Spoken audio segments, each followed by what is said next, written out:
Hello and welcome to Arise America. I'm Shahan Ramkisoon. In the news today, U.S. President Barack Obama holds his end-of-year news conference. What he says about the state of Black America. Also, the FBI confirming North Korea's part in the Sony cyber attack. Obama promising the U.S. will respond. And one woman making a difference, helping African-American girls become architects of technological innovation.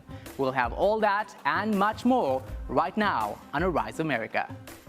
From coast to coast, every culture, every angle. This is Arise America. U.S. President Barack Obama defended his policies at his year-end news conference. The president says his decisions are generating an American resurgence as he gets into his final 2 years in office. He also rejected the arguments of his critics who say it was a mistake to restore diplomatic relations with Cuba. However, he understands why many are upset. Now, for more on the President Obama's year-end speech, we turn to Arise News correspondent Leila McDowell, who's live in Washington, D.C. Leila, a very significant speech as Obama enters the last leg of his presidency. What stood out for you? Hi, Shahan. Well, one thing is very clear, that this is a president who wants to leave his mark on history, and he's wielding his power as the chief executive to do so despite a gridlock Congress. And he focused on that today, on some of those legacy actions, most notably, of course, defending the historic restoration of diplomatic relations with Cuba after over 50 years of Cold War. He called on Congress to lift the embargo and said that while he may travel to the island, that won't happen soon. And he did a little humble bragging about the state of the economy, reminding people of the serious recession the U.S. faced when he first took office, and noting that 11 million jobs have been created, and that's the strongest year of job growth since the 1990s. He also forecast some of his approaches when he returns to that Republican-controlled Congress, saying that tax reform is an area for possible cooperation, but warning that the devil is in the details, and signaling a possible fight over the construction of the Keystone XL pipeline. And as you know, that's the pipeline that would transport crude oil from Canada to the U.S. Gulf Coast. It's a top priority for the GOP, but he said that job creation would be temporary and it would not benefit American consumers. So that could mean a veto. All right, and of course, the president couldn't ignore North Korea's hacking situation, right, of Sony. Well, as you heard, he weighed in really strongly, sparking some stark disagreement from the CEO of Sony. And he said that we should not be giving in to censorship and that it set a dangerous precedent to cancel the film. So he said that he wished that the CEO had called him first. He called on Congress to pass strong cyber laws that apply across the private and public sectors to prevent attacks, but that we should not give in to that kind of pressure. Now, Leila, there's lots of warranted anger from African Americans recently. I'm interested to hear what Obama said about the state of Black America. Yeah, well, this is a very different president. He's not afraid to talk about race anymore. And he had been accused of not doing enough to address the growing disparities with the Black community. The wealth gap right now, for example, is huge, $11,000 net worth for African Americans and $142,000 for whites. And Obama acknowledged those gaps, but he said that Black America is better off than when he came in office because of the improved economy. And he also talked about that policing task force, saying that it was very critical to build trust between minorities and the police. All right, thanks very much. Leila McDowell in Washington, D.C. there. Now, the cyber attack and threats against Sony Pictures were key issues at President Obama's news conference today. He says he's sympathetic to Sony's concerns, but it was a mistake not to release the interview.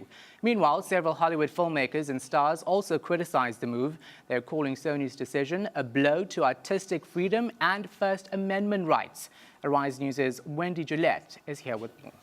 Shahan, as we already mentioned, President Obama has made clear that he thinks Sony made a mistake to cancel the release of the film. The president also spoke about the possible U.S. response. We will respond proportionally, and we'll respond in a place and time and manner that we choose. It's not something that I will announce here today at a press conference. More broadly, though, this points to the need for us to work with the international community to start setting up some very clear rules of the road in terms of how the internet and cyber operates. Right now, it's sort of the Wild West. It may be the Wild West, but the U.S. has now confirmed who officials believe is behind the smoking gun. The FBI said today North Korea is responsible for the cyber attack against Sony, confirming the speculation that swirled for several days. The U.S. said it detected communication between North Korean internet addresses and hacking tools used in the attack.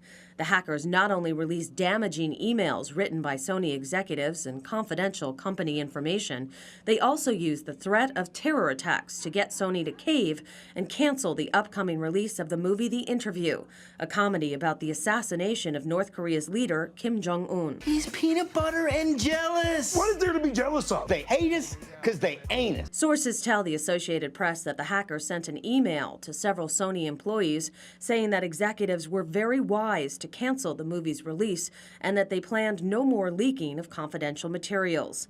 But the message also warned the studio to never release the movie in any form.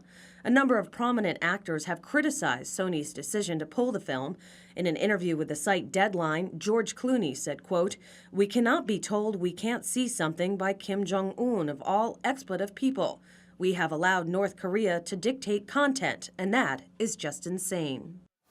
North Korea has denied it's responsible for the cyber attack, but has called it a, quote, righteous deed. Sony released a statement that says it had no choice in canceling the release because theater owners decided they wouldn't show the movie. The company says it hopes that anyone who wants to see the film will still get the opportunity to do so. Shahan? Well, Wendy, what I'm interested to know is actually what action can the U.S. now take against North Korea? Well, there are not many options. The U.S. already has a trade embargo against North Korea, and it would be difficult to identify and prosecute any individual hackers. It is possible that because terroristic threats were made, that North Korea could again be added to a list of state sponsors of terrorism. The country was taken off that in 2008. All right, thanks very much, Arise News contributor Wendy Gillette. Now, in other news today, a federal government report has raised serious doubts about whether the nation is prepared for a major disaster. Arise News' Colin Campbell reports from Washington, D.C. Hi, Shahan. The findings are somewhat reminiscent of reports after 9/11. Gaps in coordination, emergency response, and medical treatment are being cited as potential issues. The report by the Nonpartisan Government Accountability Office says the U.S. is inadequately prepared to handle a nuclear terrorist attack or a large-scale natural catastrophe. After reviewing officials at federal agencies, the GAO found that the U.S. Federal Emergency Management Agency, or FEMA, kept track of disaster efforts by agencies only sporadically, which challenged the nation's preparedness even after Superstorm Sandy in 2012. The report said that FEMA should take a bigger responsibility in leading a coordinated response during natural disasters. It outlined that there should be clear standards for agencies and regular status reports. It also said the Energy Department did not effectively coordinate with state agencies and the private sector during Superstorm Sandy, which was blamed for at least 182 deaths and $65 billion in damages. In the chance of a nuclear threat, the GAO said it would still take 1 to 5 years to develop a strategy to determine whether people were exposed to unsafe levels of radiation and 5 to 10 years to plan for a full medical response. The finding also showed that guidance was lacking as to communication among first responders and making shelters and other basic needs available. Now, the report also cited a lack of coordination among federal agencies in deciding whether to send law enforcement personnel to affected regions, Shahan. All right, Colin, I think it's quite shocking that such important agencies are not talking. Yeah, I mean, this is something that has been a problem, like I said, even after 9/11. And, you would think that because they are agencies that are supposed to specialize in communications, that there would be more of that happening. But maybe it takes a report, a very detailed report, to expose some of those inadequacies. All right, so we have that report. What needs to change so that we are ready for these disasters? Well, according to Jim Crumpacker of the Homeland Security, now that is the agency that oversees FEMA, he said the agencies would work to put together into place recommendations, but it said it didn't have the legal authority to compel other agencies to follow those guidelines. So, of course, we're looking at communications here. We're also looking at bolstering emergency responses. So there are a lot of things that need to be specified here, but getting those agencies to work together to make that synergy even more impressive, that's going to be the challenge. All right, thanks very much, Colin. Live in D.C. for us. You got it. All right, and a new United Nations report blames weak gun laws for the high rate of homicides in the poor and middle-income countries of Latin America and the Caribbean. The highest homicide rates were in Honduras, Venezuela, Jamaica, and Belize. Shootings accounted for 75% of all murders in those countries. In the United States, gun violence accounted for 68% of homicides. No other region of the world came close to those figures. Still to come on Arise America, it's called Black Girls Code. One woman preparing African American girls to become tech leaders of the future. Also, Saturday's the biggest shopping day of the year. We'll give you tips on how to get the best deals in time for the holiday. And a review of the movie you may never see, The Interview. At the root of Sony's hacking problems, find out what you won't see this Christmas.